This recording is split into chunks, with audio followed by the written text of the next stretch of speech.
everyone, Tracy here from Bump in the Night Productions. Today I'm here solo. Bernie's not available, I guess she's working. Hi Bernie. Today we're at the Old Adelaide Jail.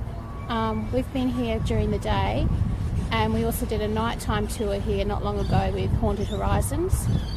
Really interesting place at night time. We got some great photos, orbs, dowsing rods.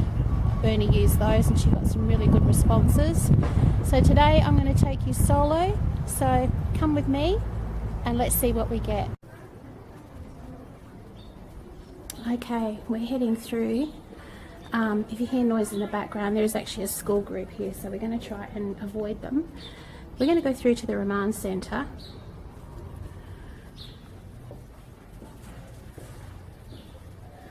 Really interesting to note as well, there is a lot of artwork here and it was done by the inmates.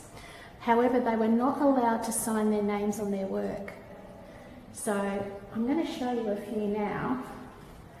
Some of them are actually starting to deteriorate a bit, which is kind of sad. So I think sort of they need to be preserved as well. But as you can see, there were some pretty talented inmates here.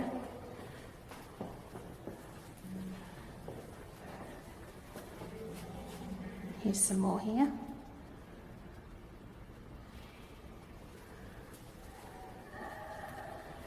Sorry, you can hear kids in the background.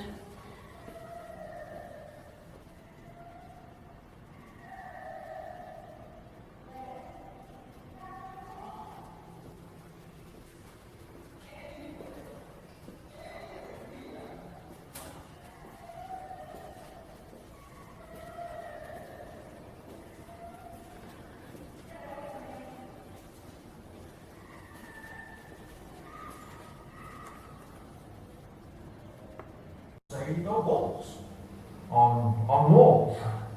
This is a projection installation they've just put in one of the cells, which is actually really cool. So what just before that they had a inmate on the wall called Saucy Sarah, and I actually could hear crying and I actually thought it was a real person.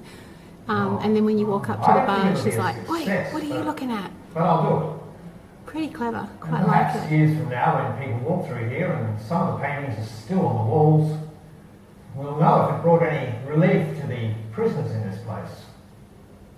Excellent. I'll make the arrangements. 18 hours. 18 hours of this. Every single day. And to give you some idea of what he's talking about, 18 hours every single day, I'm going to come to one of the cells over here.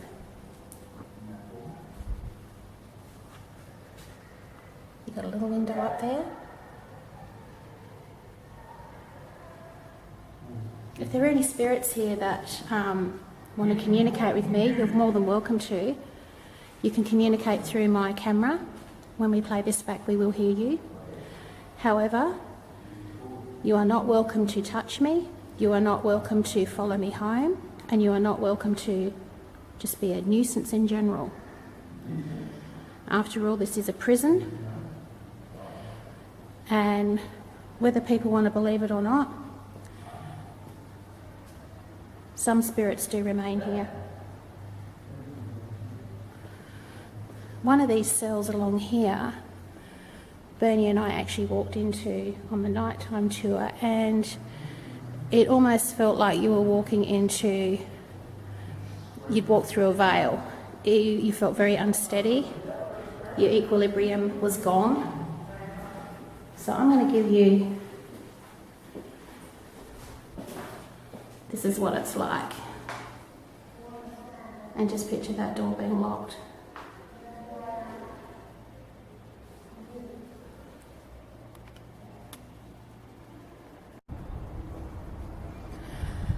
Okay, we're heading to one of two of the hanging towers here. Don't mind that noise, it's me walking up the ramp.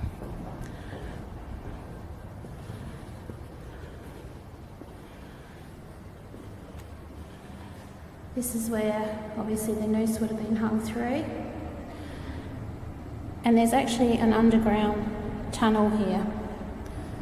So after they went through the floor and hung, they would be taken and prepared for burial. This room in here, sorry if it gets a bit dark, this room in here was actually for the inmate who was about to be hung. I can't even begin to imagine what that must have been like for them. And in the other room here is where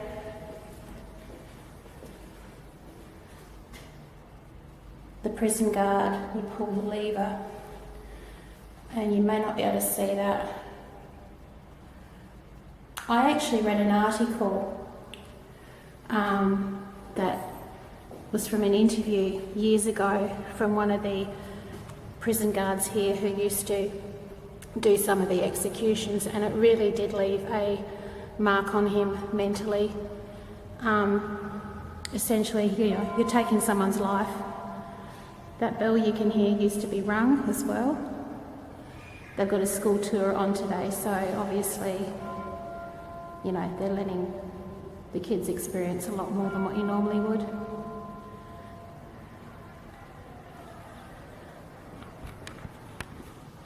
Something else really interesting that most people might not be aware of is hanging a person is not just straightforward. You had to take in their height, their weight, so that had to be all calibrated for rope tension, everything else. There was actually a report here of a man who was hung incorrectly and he was decapitated. His wife was so upset and enraged. She owned I guess what you call like a fishmonger store. When she got his body back, she actually displayed him in the front case of his store, packed in ice, with his body and his head sitting on top. It's pretty gruesome stuff, huh? Anyway, I'm going to take you around to some of the graves now, and there's one in particular I want to talk to you about. Let's go. This is actually the start of where prisoners who were executed are buried. Their initials, their number, and I guess the year that they were executed, or it could be the year that they were born, is displayed, and that is it. There is no tombstone, nothing. So it follows all around this wall. Excuse me, there are trains going crazy today. We have a train track right behind us. Now in a minute, we're going to come up to one which I'd have to say out of all of them is very special. And you'll notice the initials right here, and you'll notice the only one with flowers.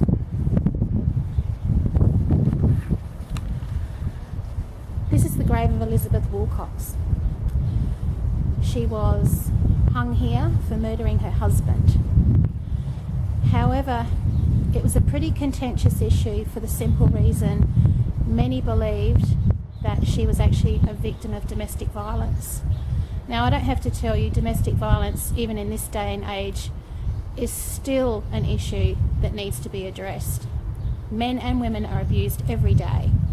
However, back in Elizabeth's day, you were basically told to put up and shut up. So, at the end of the day, I think Elizabeth did the only thing she thought she could do, because she had no options. She had nowhere to go. She had nowhere to, go and get money and get set up and start a new life. She was stuck. So whether she killed him deliberately or not is not the issue. The fact is, she did what she had to do because she thought she had no other option. So years later, a petition was put up to have Elizabeth's conviction overturned and have her exonerated of all charges, which I'm actually happy to say has happened. And I actually signed the petition for that to happen. So it may be a little bit too late. However, I really hope that Elizabeth has moved away from this place, has crossed over, And she can look down and see that people in this day and age did care. They cared enough to make something happen so she could be given a clear bill. And to me, that's pretty important.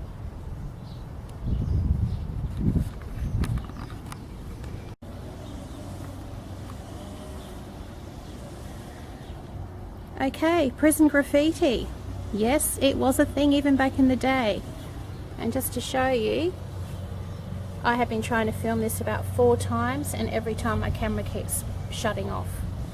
So I think there is somebody here who doesn't want their graffiti filmed.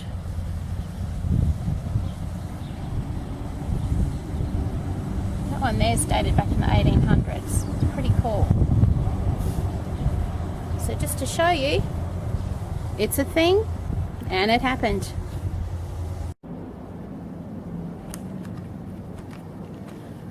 Okay, this cell that we're in now, I had an experience in here a couple of years ago. I was actually sitting on the floor in the corner and about to take some photos. And down here there's a drain, and it's like there was this huge sonic boom, like this loudest boom I've ever heard, come up from under it. And the window that's up on the wall here, which I'll show you in a minute, was closed and it flew open. And I mean flew open. So yeah, it's a interesting little cell, this one.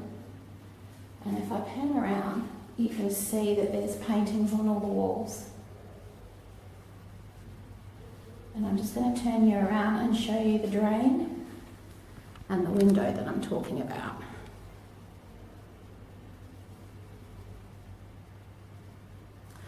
And the corner I was sitting in was right there.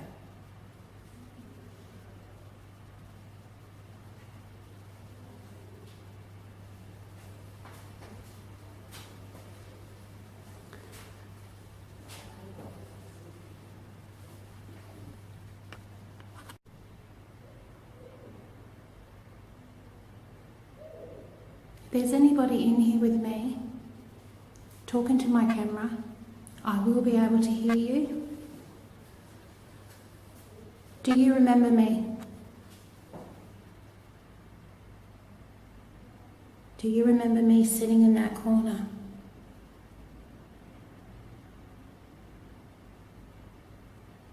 I believe what I experienced was someone who was still here, someone who had been in this cell.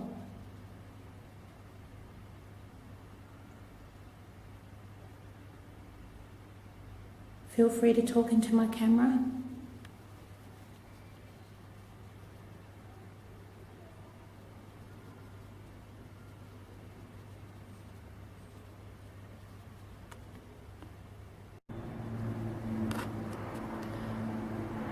Sorry, we have a plane going overhead. It's not the trains, it's the planes. Anyway, I've been walking along here looking in some of the cells, and they've got displays up of the people who were in here and who were executed. A couple of them were actually released. But when I tried to open this particular door before, I couldn't quite pull it open. And then when I did pull it open, I was greeted with Percival William Budd. Now, he was hung here,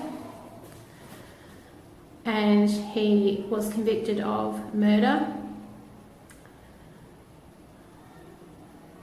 Some say it was probably premeditated. The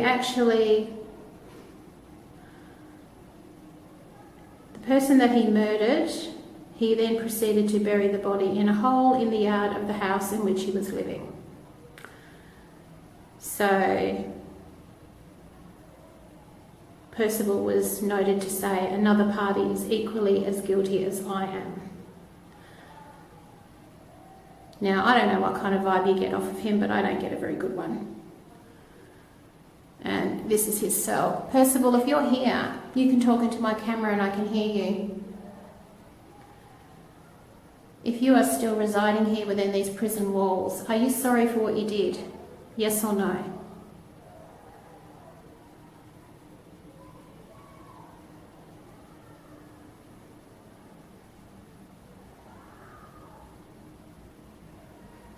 Are you able to move your doors? You clearly didn't want me to come in here.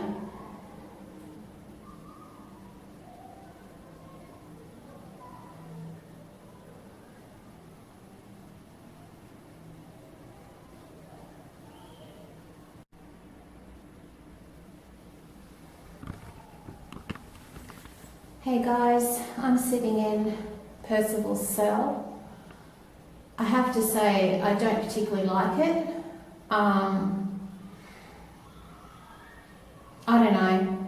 I don't feel threatened. However, I don't feel comfortable. It's it's a weird feeling.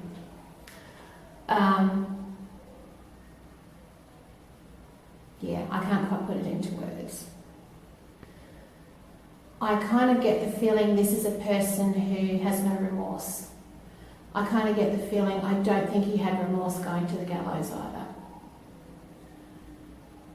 To me, it seems like his actions were premeditated, and if that's the case, it makes his crime that much worse because he knew what he was going to do. He planned it.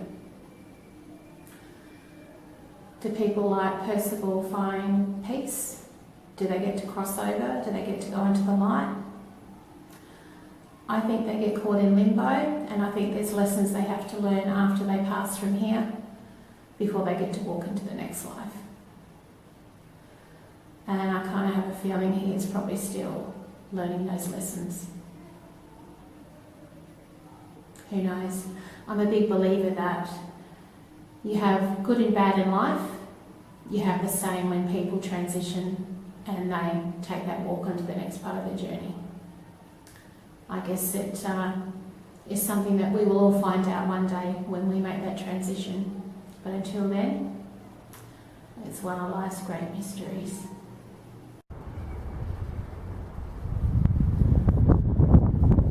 So here you have one of the exercise yards, well, pretty much the exercise yard, apart from when they were walking around the prison doing duties such as laundry, kitchen or whatever else. Not overly big. Again, the bricks all around the wall. One thing I really noticed that was interesting too is the little vents around the outside of the building. Now, I don't know if these were prisoners that did this or people that visited, but you quite often find cigarette butts and little notes and things in there, which I thought was really interesting. And there goes another plane. I swear today has been a day for planes, trains, and why don't we just make it automobiles as well.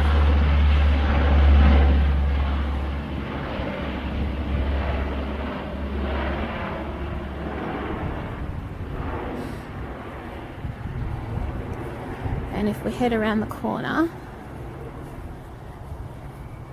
it's so quiet here though. Even though there's noise going on, it's just, the quiet in here is just, it's all of its own. It's weird.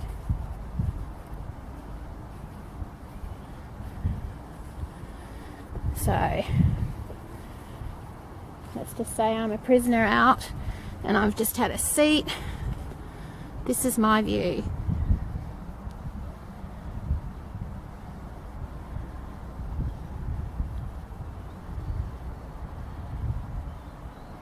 Blue sky and not much else.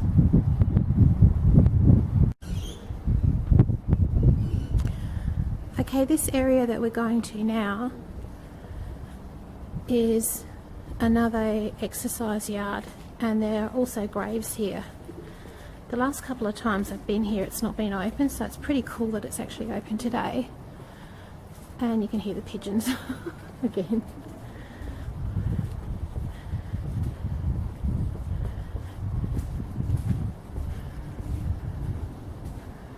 You can see the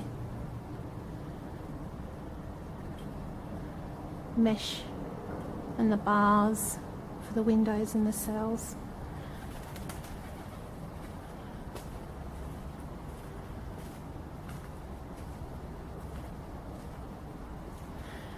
And there's actually a reason why they've got these little awnings. It stopped the prisoners in the cells up top from passing any contraband down to the prisoners in the cells below. Another little fun fact for you. Now,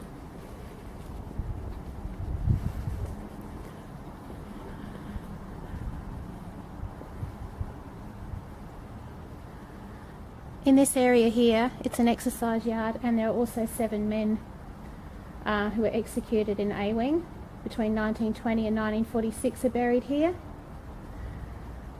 So during those years, it was out of bounds to the prisoners, and in 1946 a cricket pitch was created in the yard, and the executed prisoners were buried again in between the walls. So they're actually buried in between the walls, which is interesting.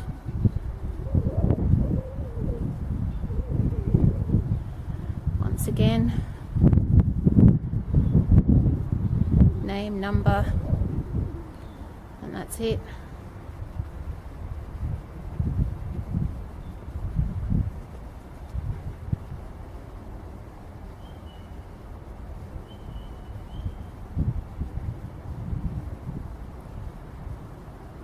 I'm just going to take you around here, and we'll be right back in just a sec. Okay, I'm now sitting on a staircase. I'll just pan around, that leads up to there. And it has been said, sometimes if you sit on this staircase, you can feel someone walking down off the staircase, and some believe it is a former prison warden or prison guard that was here.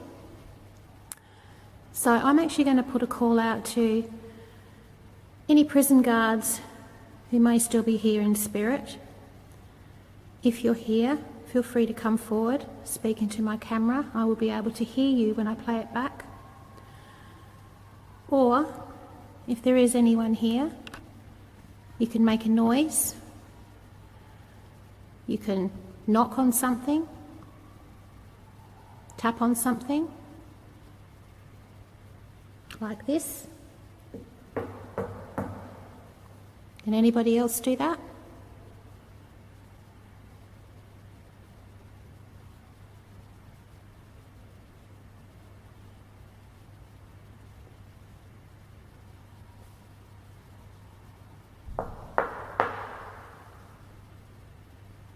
Anybody?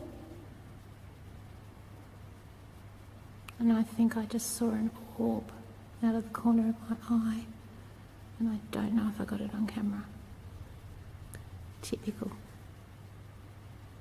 That's a pigeon. In case anyone thought that was a knock, it's a pigeon flying. What about anyone above?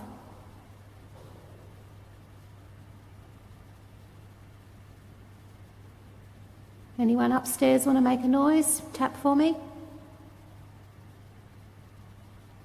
Any inmates?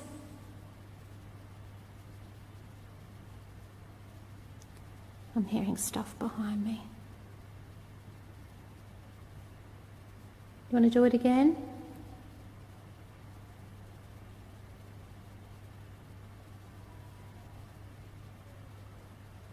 It's really hard because there's a tour going on today, and kids, God love them, they're excited, they're noisy, they're vibrant, but it makes it a little bit harder when you're trying to film. Anybody upstairs want to make a noise for me? Make a tapping noise?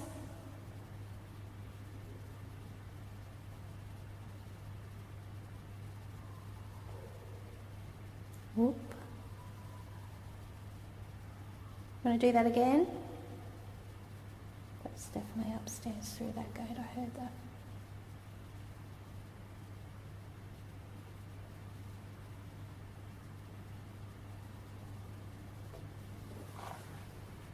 We'll see what we get when we play it back. Okay, we're in the ladies' toilets, And once again, on the same day that I had the experience in that cell a couple of years ago, I also had an experience walking into these toilets. As I was walking in the door, I had the most horrible pain, like someone had just shanked me in my kidneys. And I mean, now that I'm older and I've learnt how to protect myself better, although it was only a couple of years ago, so, you know, a couple of years older, a couple of years wiser, you kind of learn how to protect yourself. And I think another biggest thing to have when you visit places like a prison, you have to remind yourself that it's a prison and there were bad people here that did atrocious things. And I think to be complacent when you go to places like this, not really smart. You need to be aware. And I mean, it's great they do tours here, and I know there's people that believe, people that don't believe. But when you've got children here, I know with the nighttime tours that we did, if you're under the age of 18, you can't come here. They won't let you do tours at night, and rightly so. Because at the end of the day, let's face it, there were some real assholes here. So yeah, that's just another little thing to tell you that I went through. Nothing major, but just be aware. When you come to places like this, have an open mind. Be aware, protect yourself, and do not show fear. Whether you're in a prison, a cemetery, an abandoned building, do not show fear. Fear is something that negativity feeds off of, whether it's in the form of a living person or a spirit or even an entity that was never human that's been created. It feeds off of fear. So protect yourselves. Okay, we're in the medical centre here at the prison, and they've got displays set up of what it looked like, including creepy mannequin doctor, which my youngest daughter will be going ooh because she has a genuine creep out of mannequins. She's not a fan. If there's anybody in here and you would like to talk to me or communicate with me, you may speak into my camera and I will hear you.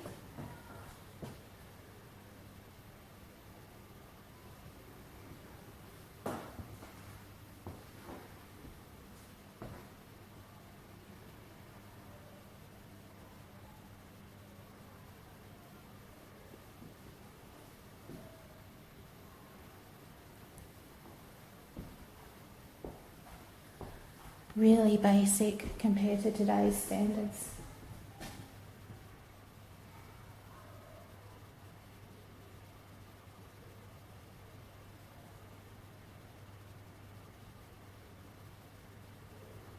Oh, this is terrible. This is Dr. Blum's cave, the dentist. Oh my God.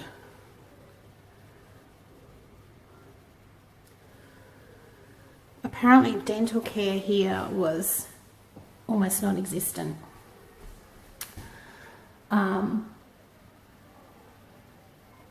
Between 1955 and 1988, there was pretty much, toothbrushes were pretty much non-existent. Eventually, Dr. Blum rallied for prisoners to be issued with toothbrushes and toothpaste and succeeded. And then all prisoners had access to dental treatment. Okay, we have school kids coming, so we're gonna cut this off. Okay guys, behind me is Elizabeth's cell. You might have heard me talk about her earlier. Elizabeth was hung for poisoning her husband. And it is also believed that later on it was shown that she was actually a victim of domestic violence. And, you know, when your back's against the wall, sometimes you do what you've got to do. I mean, I'm not saying it's right what she did, however, none of us can say what we would do if we were in her shoes. So I'm going to pan it around and show you her cell. And take what you will from it. I actually think she's a bit of a, not a beacon, but she is also a representation of just how society can let people down when they're vulnerable. And unfortunately, she was let down.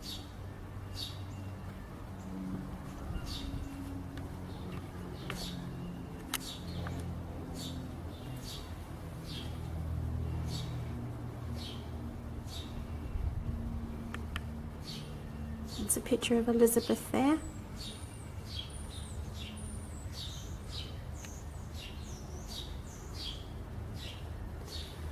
And I believe that was probably what something similar she would have worn maybe on a day-to-day basis, but I would suspect that's probably what she wore when she was hung. Maybe not that exact dress, however, but something. And as you can see, it is nothing spectacular. And being surrounded by concrete, summertime, it would have been horrible. Elizabeth, I hope you are in a better place now. I hope you've made that transition to the next part of your journey, and I hope it's full of love and light, because I think you deserve it.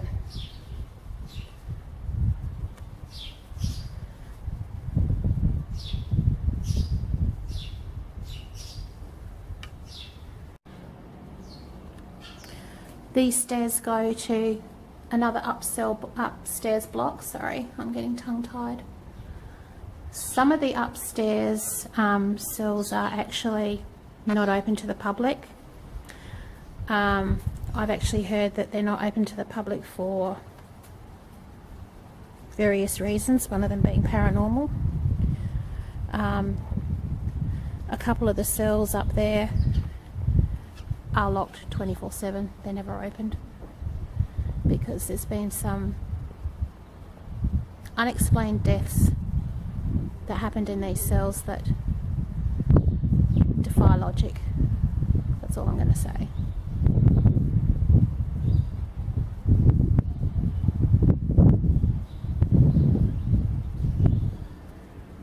Right. Now bear in mind, I'm not really filming this in any particular order today. We're just going wherever we feel drawn. This is the activities room, erected in 1980 for the men. They did art, craft.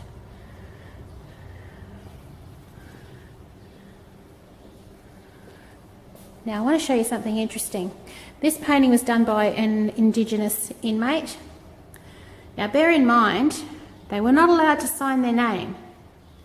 However, this very, very clever person has incorporated themselves into the painting. Tell me if you see them.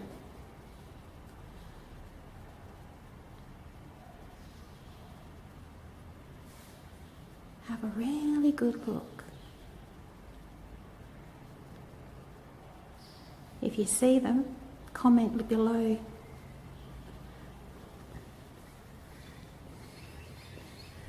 Gives you some idea, some of the plaster mouldings and stuff they did.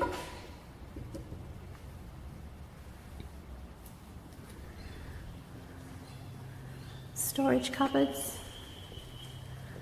A very old 8-ball table. Check that out. That is so cool. Wow.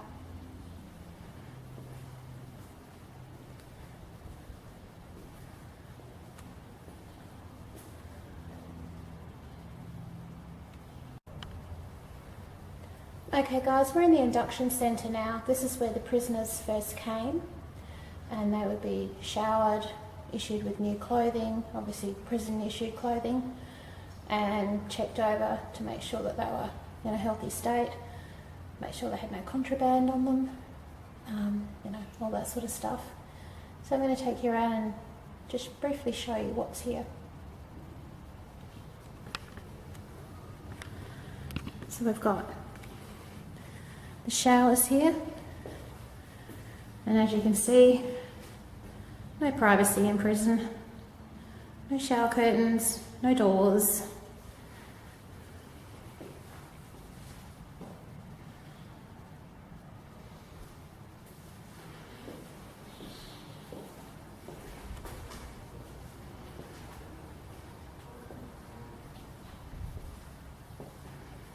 Then if you come through here, this giant fan they have here, you basically stood in front of that naked.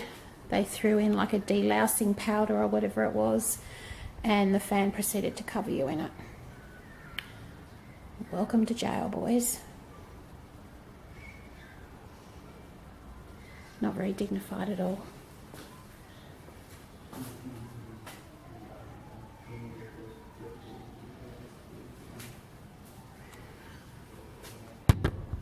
Oops.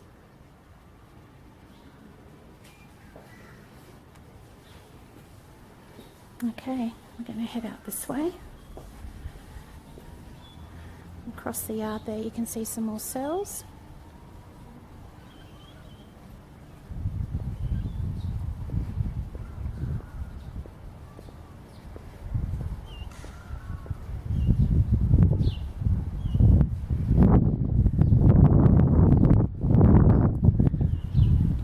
This is the Women's Rehabilitation Center.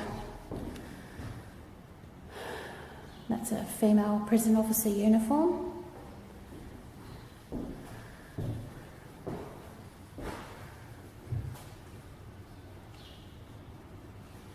Here's their old fireplace and stovetop that they had.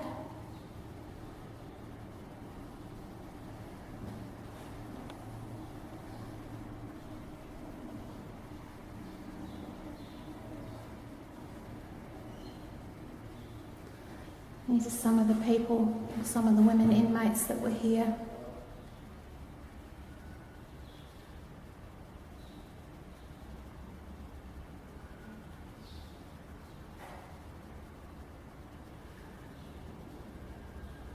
Moira was actually convicted of, her crime was attempted suicide. That was considered a crime in 1920. Which is good behaviour bond for 12 months. So once again, it just goes to show that mental health was non-existent. You know, it was a crime if you did try to harm yourself. Ursula Mary, Margaret Cruz, she was sentenced for 1 month for assaulting a woman police officer in 1920. This is some of the activities the women did, like cross-stitch and crocheting and embroidery.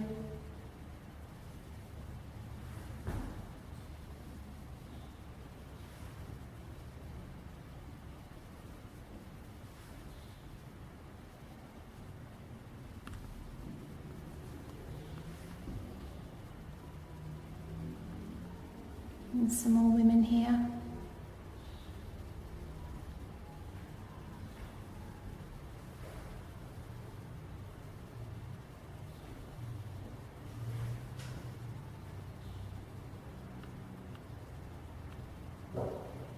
And there's some more paintings that they did.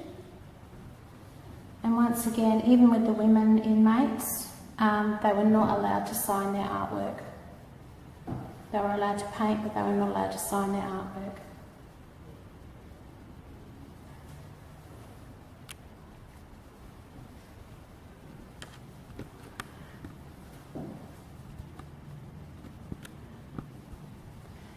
If there are any women present, you'd like to make yourself known, can you come forward? You can come and talk into my camera.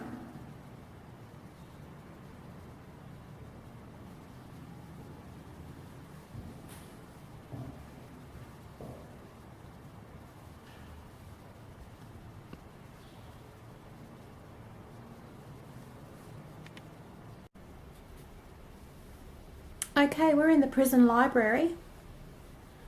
It's really tiny.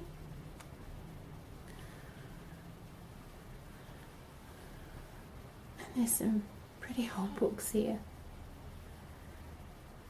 Only 4 books, papers or magazines will be accepted at any one time.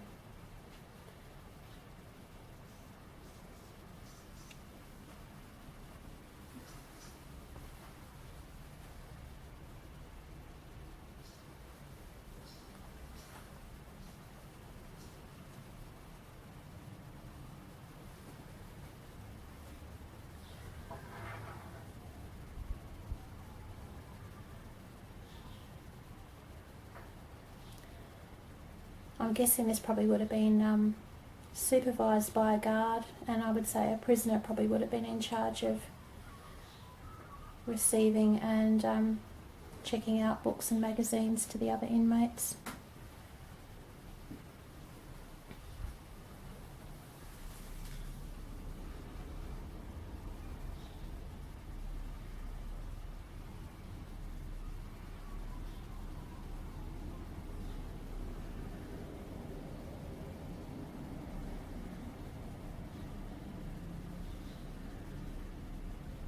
Very good. I'm going to have to look up and a little bit of information about him and see exactly what his story is. So by the looks of it, he was an inmate at some point, so it might be good to get some information on that.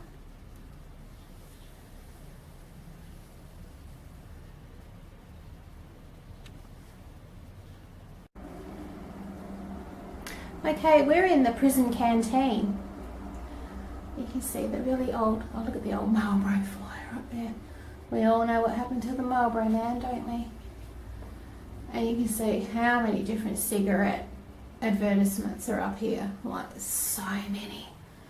It's just unheard of in this day and age though. Not to the extent that it used to be. So, order forms, procedure for returning of goods for credit. There's another little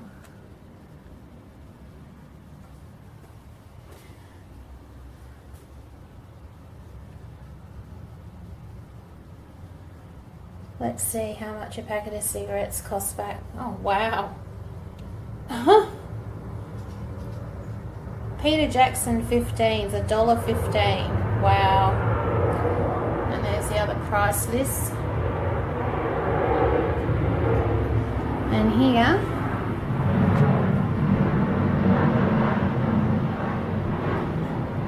and you might see the budgie cage up there. The reason they have that there is because there was a prisoner transferred to here and he had a pet budgie. So eventually they allowed other inmates to have budgies because, let's face it, you didn't have a lot of area to, you know, recreation area as it was. So, and if you're in your cell, you had your bird for company, although the size of that cage is pretty bloody dismal. So, you know, you're a prisoner in a cage and you've put your bird in a smaller one to be a prisoner with you. But anyway, so it also gave the inmates a hobby. So there you have it. The little teeny tiny canteen. There's an old drink dispenser there. Check out that one. The advertiser. For those of you who might be overseas watching this, the advertiser is our Adelaide paper here in South Australia. So there you go, the canteen.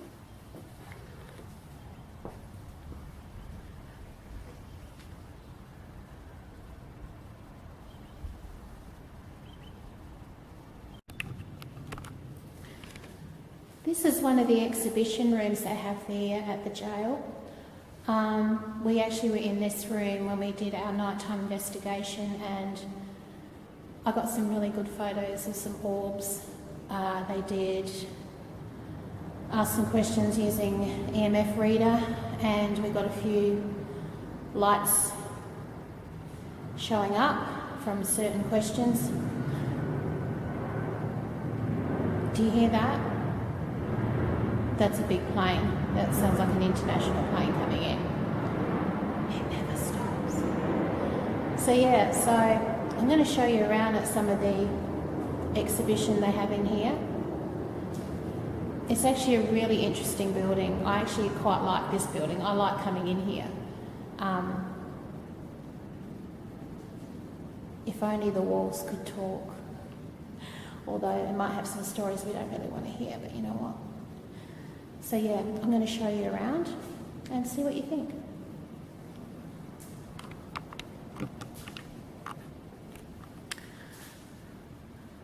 So here is a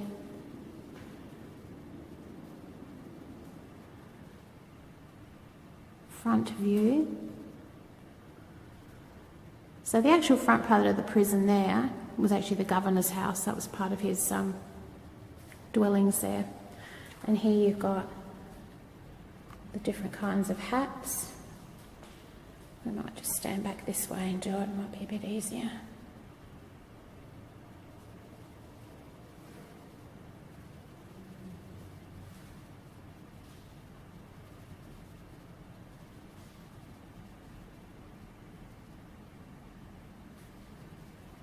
Wow, that's a really old photo. Look at that one.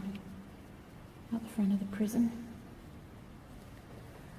And then all around we've got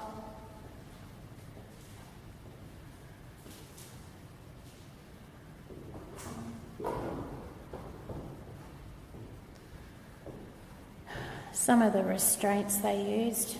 Man, they're just, you know what? Crime doesn't pay, guys. Especially back then. It was brutal. Prison officers' uniforms.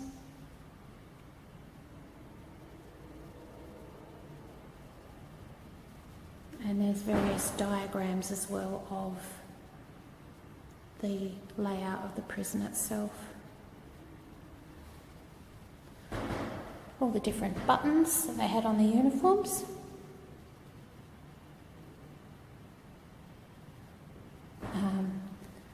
The prison guards' IDs.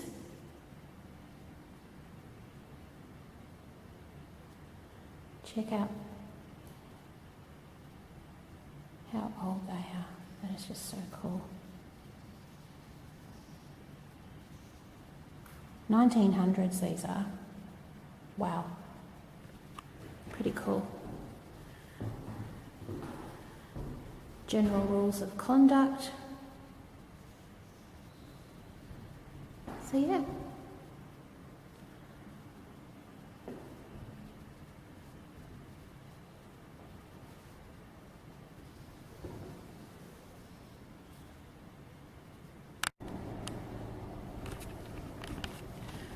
Okay, we're in the remand centre section again. I'm going to take you around and show you some of the displays they've got. And as you can probably see, they've got lots of stuff. So it just gives you some idea what it was like in prison and what some of the things the prisoners got up to.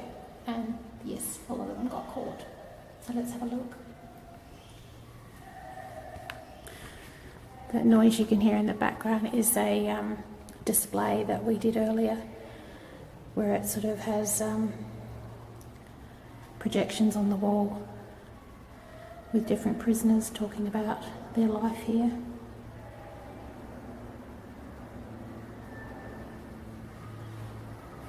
Let's look around here.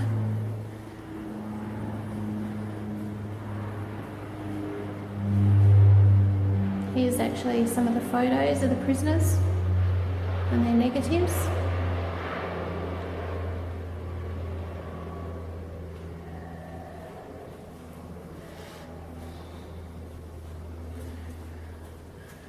Well, this just gives you some idea of some of the things they got up to.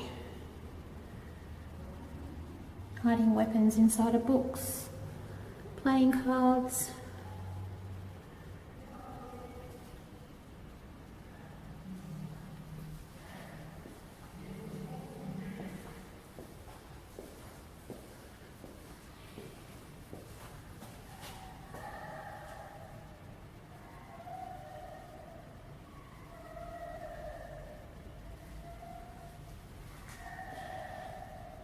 Can you notice the washer that's holding the noose in place instead of using a twisted noose?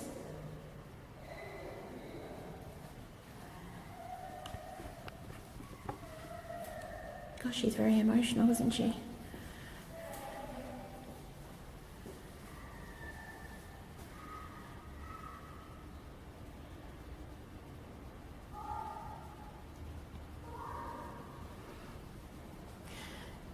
Yeah, see, birching. For those of you who don't know what birching is, they are the small branches from a birch tree. They get soaked in water and you get beaten with them. And given the fact that healthcare in the prison system was really bad, quite often wounds got severely infected. Sorry about that. We have another plane going over. And people ended up getting major infections and becoming really sick from it.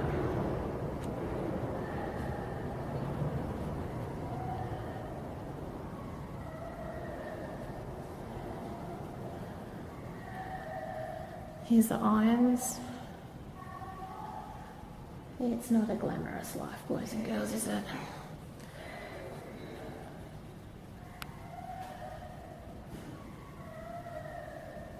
This was actually a rope being made by a couple of prisoners who were planning on breaking out.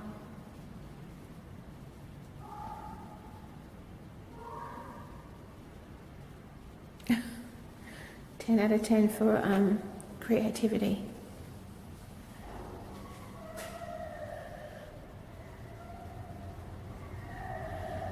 Gives you some idea, just the lengths people would go to try to get out of here and not succeed.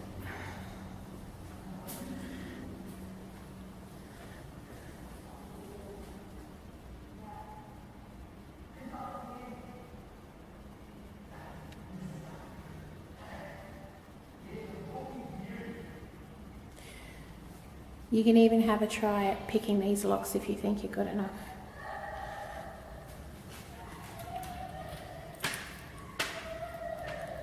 That's what they did it with. Pretty ingenious, huh? Tools of the trade. Question is, once you pick the lock, where do you go from there?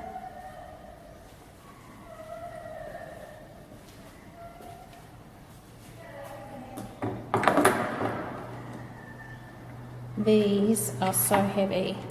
Imagine having these around your wrists and having shackles around your ankles. Look at these padlocks.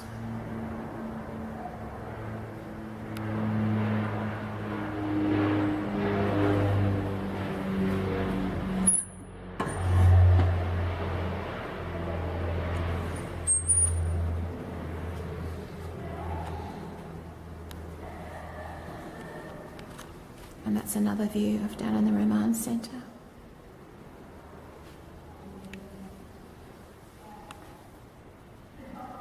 More artwork.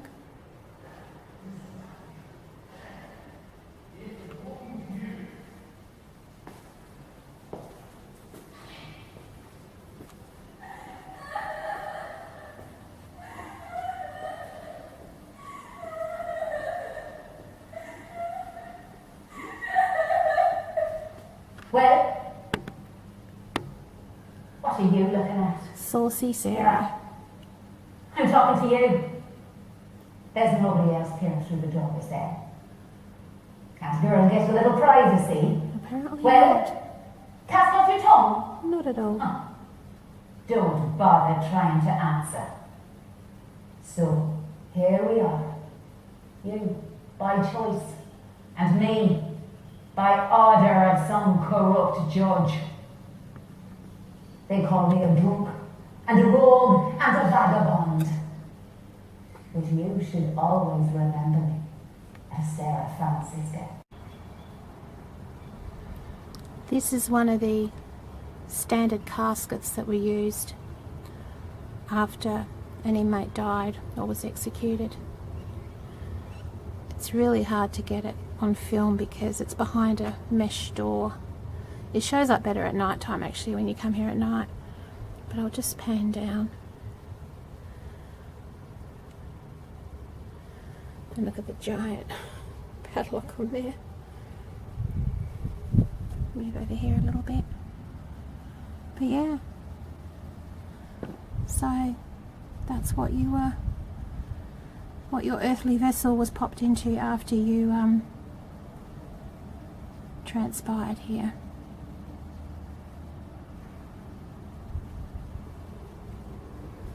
And here's an upstairs view of the hanging tower.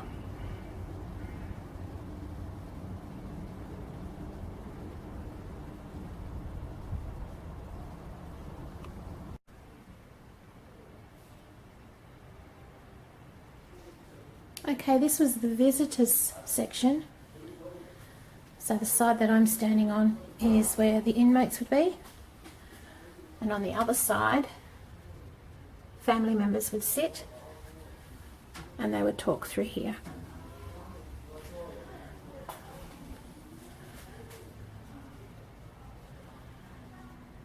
Not very private at all, is it?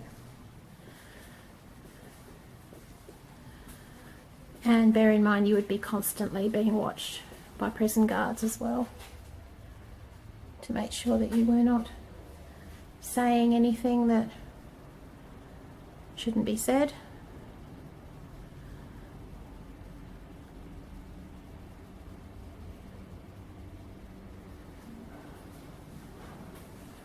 So I guess the name of the game is, boys and girls, don't do crime, be good.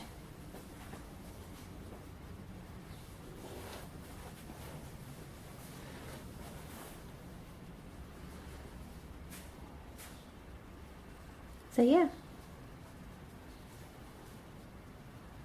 visitor centre. Okay guys, that's going to be it for me today. I hope you've enjoyed our little tour of this wonderful historical place. And please, if you like what you see, subscribe to our channel, like it, follow it, comment, tell your friends about it. Bernie and I are going to be doing another overnight photography investigation session in October, early October. It's just kind of hard because we have to check our schedules, and she's living sort of a little bit further out of town now, so we've sort of got to, you know, make it work, which we will. So yeah, so that will be a nighttime one. It will be at a cemetery, but once again we won't be telling you where that is because we just don't disclose locations as far as cemeteries go.